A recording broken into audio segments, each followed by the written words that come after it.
Hola, buenos días.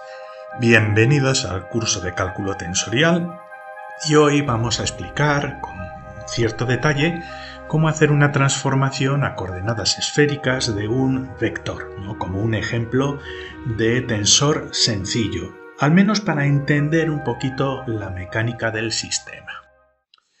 En la última lección, realmente en las dos últimas lecciones aprendimos a transformar tensores de una manera general, teórica, y en la lección anterior hicimos una transformación ejemplo desde coordenadas cartesianas a coordenadas polares.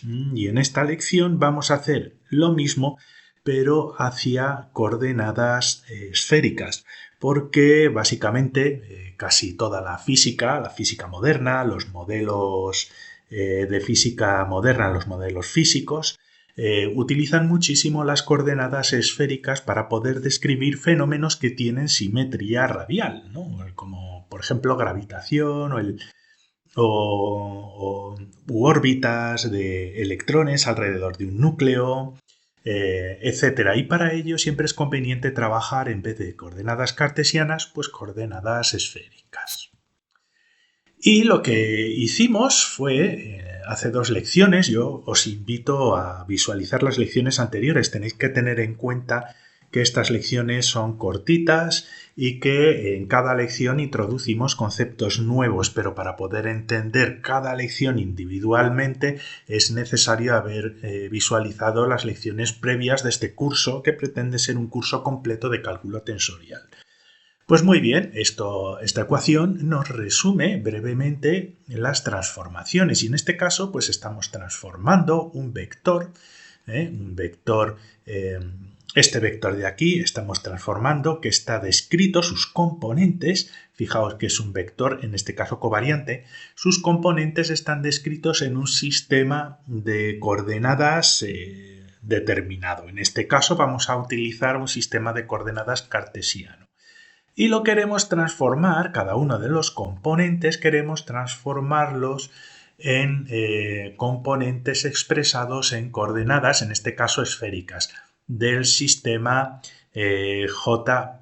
He decidido cambiar y sustituir las I' que teníamos aquí porque yo creo que es más general y quizás os liéis menos. Entonces queremos cambiar de un sistema I latina en color amarillo a un sistema, en este caso en color azul, J' de coordenadas. Y para ello utilizamos un objeto que hemos descrito en las lecciones anteriores y que se llama la matriz jacobiana.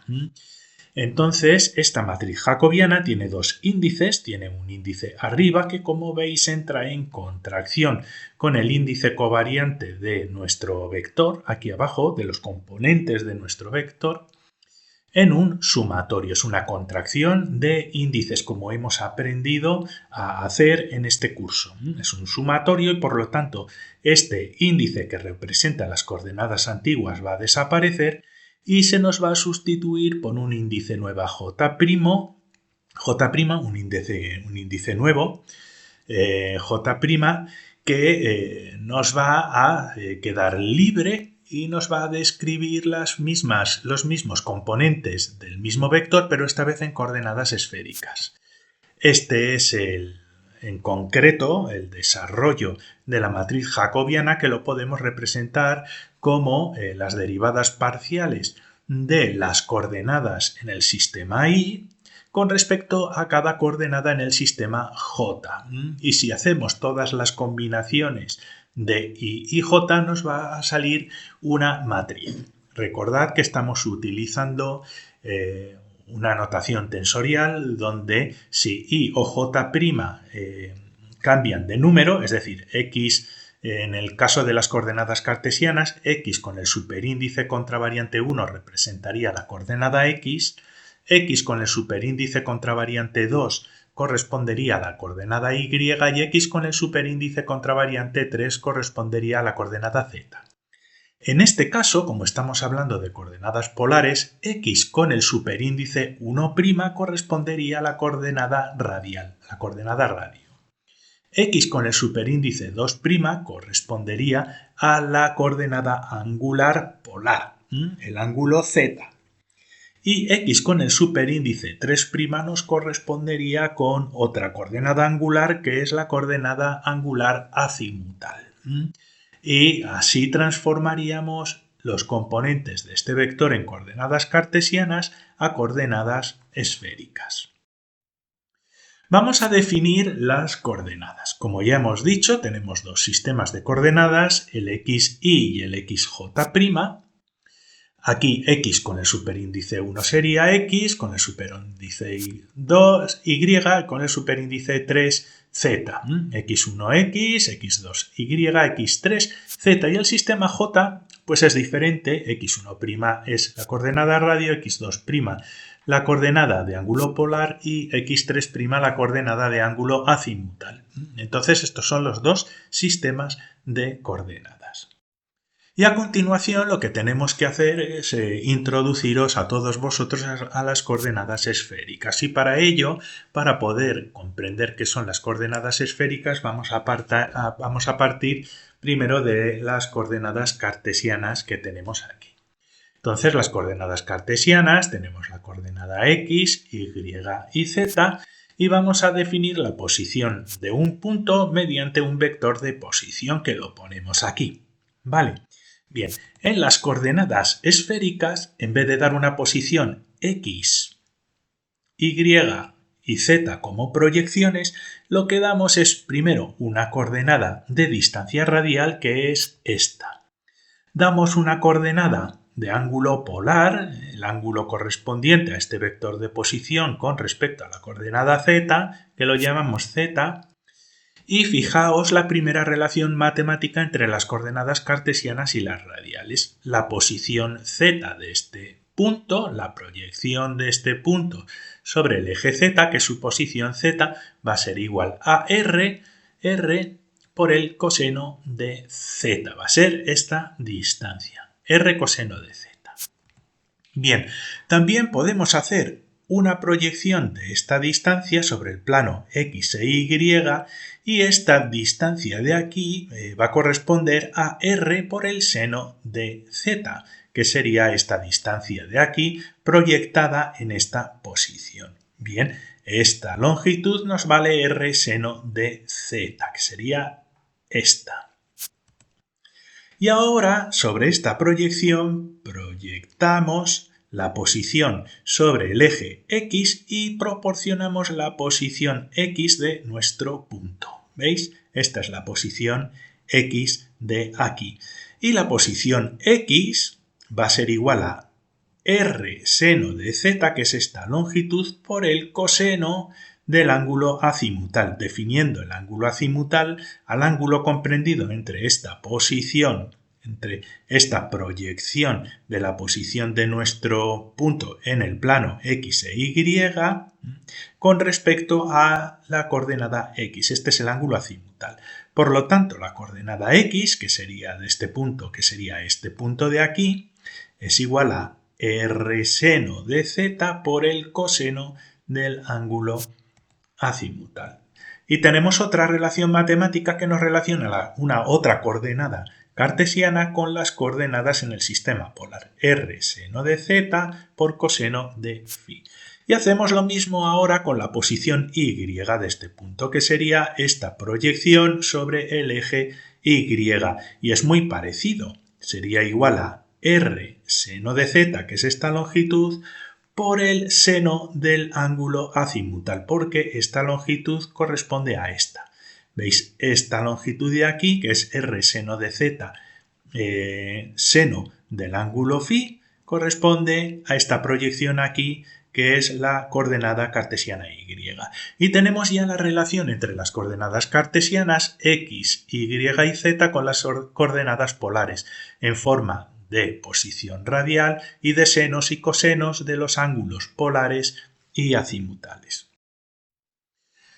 Ahora, la semana pasada no lo hicimos porque era un sistema bastante más sencillo. Este ya es un poquito más complejo porque tiene 3 dimensiones.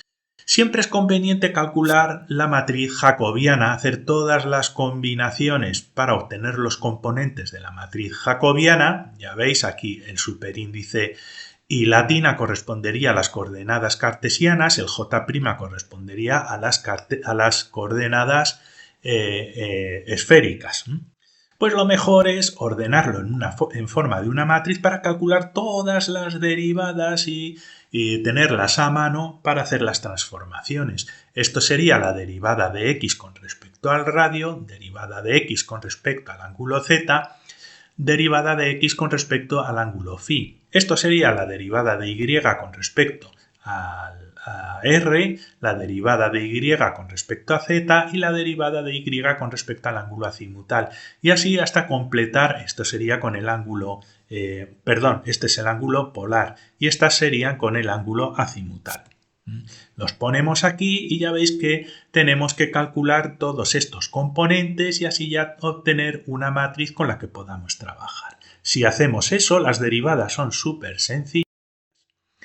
Obtendremos lo siguiente, pues ya veis, en esta posición 1, 1' sería seno de z por coseno de phi. Esta sería la 1, 2', sería r coseno de z coseno de phi, y esta sería la x con la derivada respecto al ángulo azimutal, r seno de z por el seno de phi. Y así lo hacemos hasta completar la matriz jacobiana. Y tenemos aquí la posición 1, 1', 1, 2', 1, 3', 2, 1', 2, 2', 2, 3', 3, 1', 3, 2' y 3, 3'. Esta es 0, fijaos, ¿vale? Así que esto lo apuntamos en un papel porque vamos a hacer referencia a estos resultados. Y lo facilita tenerlo organizado.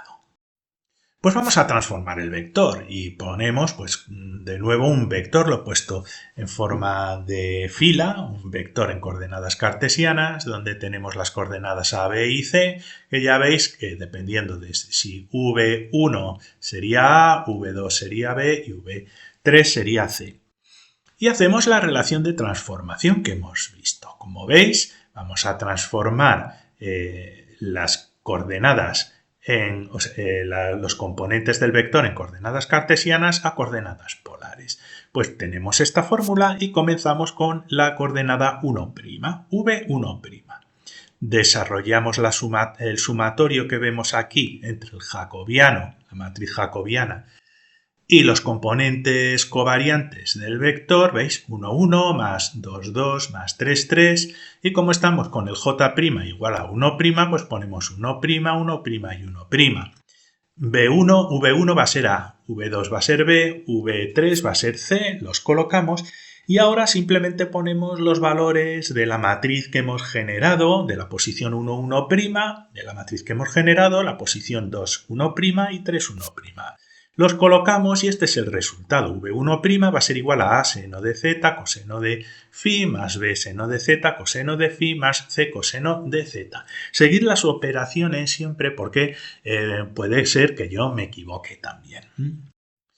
Vale, pues ahora ya tenemos el componente 1', pues ahora calculemos el 2' aplicando pues la misma ecuación, pero ahora ponemos el 2'.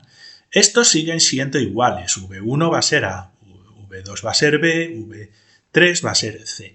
Desarrollamos el sumatorio, como veis, 1, 1, 2, 2, 3, 3, pero esta vez con la coordenada 2'. Así que tenemos que sustituir aquí los valores J1, 2', J2, 2', J3, 2', colocamos A, B y C, colocamos los resultados de la matriz y fijaos, ahora es AR coseno de Z coseno de phi más BR coseno de Z seno de phi menos C seno de Z. Y este es el segundo componente de nuestro vector, pero en coordenadas esféricas. Nos queda el último componente, que sería el 3', lo ponemos aquí, 3', tenemos el sumatorio, como veis, hacemos lo mismo, colocamos A, B y C, pero ahora tenemos que colocar los 1, 3', 2, 3' y 3, 3' que ya hemos calculado previamente. Los ponemos y el V3' va a ser menos AR seno de Z seno de phi más BR seno de Z coseno de phi, y este nos da 0. Y el resultado final, si este es el vector con los componentes en coordenadas cartesianas, aquí en vez de ponerlo en fila lo he puesto en columna para que me quepa. Pero el vector transformado pues tiene estas coordenadas. Si esta era A, ahora tenemos A seno de z coseno de phi más B seno de z coseno de phi más C coseno de z. El B sería todo esto que veis aquí y el C sería todo esto que veis aquí. Y aunque os parezca mentira, son el mismo vector, pero están representados en sistemas de coordenadas diferentes. Son diferentes. Evidentemente, como ya comentamos en la lección anterior, los componentes de un vector no son invariantes, cambian a la transformación de coordenadas. El vector en sí, entero, con su dirección, su sentido, con sus bases covariantes, en contracción con las coordenadas, sí que va a ser invariante. No va a cambiar, va a estar allí. Pero la manera en la que nosotros representemos sus componentes, evidentemente, pues no va a ser la misma si utilizamos coordenadas cartesianas o coordenadas esféricas, como vemos aquí. Bueno, pues espero que os haya gustado esta lección. Si es así, os invito a suscribiros. Os dejo un enlace al curso en general. También os lo voy a dejar en la descripción al vídeo y otra a la lección anterior. Muchas gracias y hasta la siguiente lección.